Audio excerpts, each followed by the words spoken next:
રાજ્યની સરકારે આજે અતિવૃષ્ટિથી થયેલા નુકસાની પર સહાય પેકેજની જાહેરાત કરી છે। કૃષિમંત્રી રાઘવજી પટેલે રૂપિયા 350 કરોડના સહાય પેકેજની જાહેરાત કરી છે।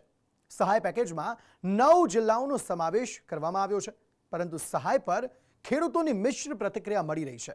ખેડૂતોમાં કहीं ખુશી કहीं ગમ છે। અતિવૃષ્ટિના નુકસાની પર સહાયનો મલમ 350 કરોડના સહાય પેકેજની કરી જાહેરાત।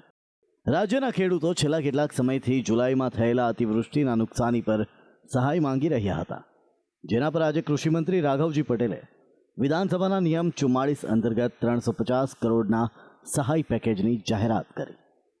કૃષિમંત્રીએ માહિતી આપી છે કે એસડીઆરએફના ધારાધોરણ મુજબ રાજ્યના 9 જિલ્લાના 45 તાલુકાના 1.5 લાખથી વધુ અસરગ્રસ્ત ખેડૂતોને સહાય આપવામાં આવશે।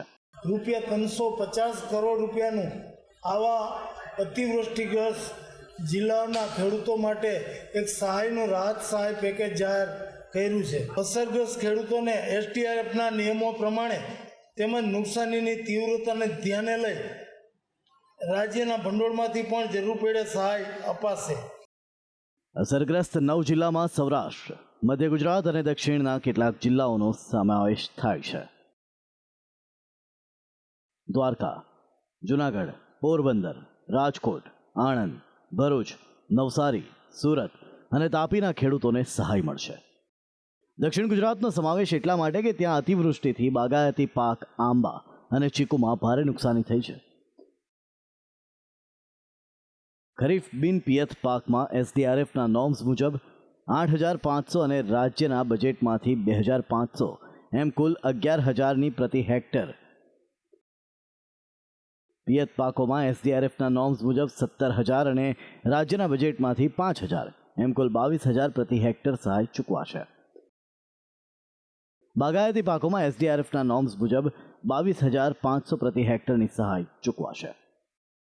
કૃષિમંત્રીએ ઉદાર હાથે સહાય આપવા બદલ ખેડૂતો વતી મુખ્યમંત્રી અને નાણામંત્રીનો આભાર માન્યો હતો, પરંતુ કોંગ્રેસના કિસાન સેલના નેતા કહી રહ્યા છે કે આ સહાય ખેડૂતો સાથે મજાક છે।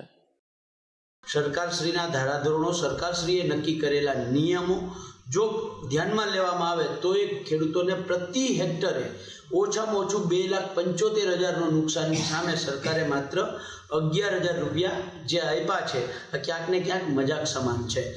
સૌથી મોટી દુઃખની વાત એ છે કે હજી તો 4 દિવસ પહેલાં કૃષિમંત્રી પોતે જે વિસ્તારમાં જઈને આવ્યા છે, જ્યાં પાણી ભર્યા છે, તો એનો તો સર્વે થયો નથી।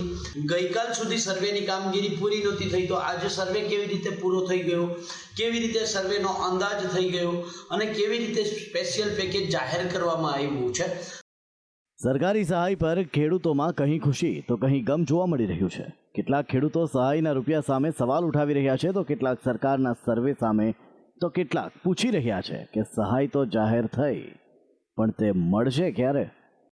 એસડીઆરએફની યોજના મુજબ ખેડૂતોને વળતર વધુ મળવું જોઈએ, કારણ કે 2-3 વખત બિયારણો વાવવા છતાં પણ પાક ઉગી શક્યા નથી। ત્યારે ખેડૂતોને હજી પણ સરકારે જે આપ્યું છે એ બરોબર છે, પણ એમાં વધુ આપવાની મારા મત મુજબ જરૂરિયાત છે અને સરકારને એસડીઆરએફના નિયમોમાં પણ ફેરફાર કરી અને ખેડૂતોને વધુ વળતર મળે એવો પ્રયત્ન કરવો છે। અને સરકારને તાત્કાલિક એ રૂપિયા ખેડૂતના ખાતામાં નાખે એટલે ત્યારે વાવી શકે, વાવેતર બીજું કરી શકે, એટલે તાત્કાલિક વગર વ્યાજની લોન આપે એને, અને 2 વર્ષની ગમે ત્યાં ગામડામાં ગૌસરની જમીનો જ્યાં લીજ માથે એમને ઉપાડવાની છૂટ આપે, ધૂળ માટી ઉપાડીને ખેતરમાં નાખે ત્યારે એનું વાવેતર થઈ શકે। એટલે 1 વર્ષ એને તદ્દન નિષ્ફળ જાય એ ખેડૂતને, એટલે વગર વ્યાજની લોન આપે ને 1 હેક્ટર એને 60,000 સુધી સગવડતા કરી આપે એવી અમારી નમ્ર વિનંતી છે। હાલ તો રાજ્યની સરકારે અતિવૃષ્ટિના કારણે ખેડૂતોને થયેલી નુકસાની પર સહાયનો મલમ લગાવ્યો છે। સહાયને લઈને સવાલો કે રાજકીય ઘમાસાણ ભલે હોય, પરંતુ મોટાભાગના ખેડૂતો રાજી છે કે ના મામા કરતા કાણો મામો શું ખોટો। બ્યુરો રિપોર્ટ, સંદેશ ન્યૂઝ।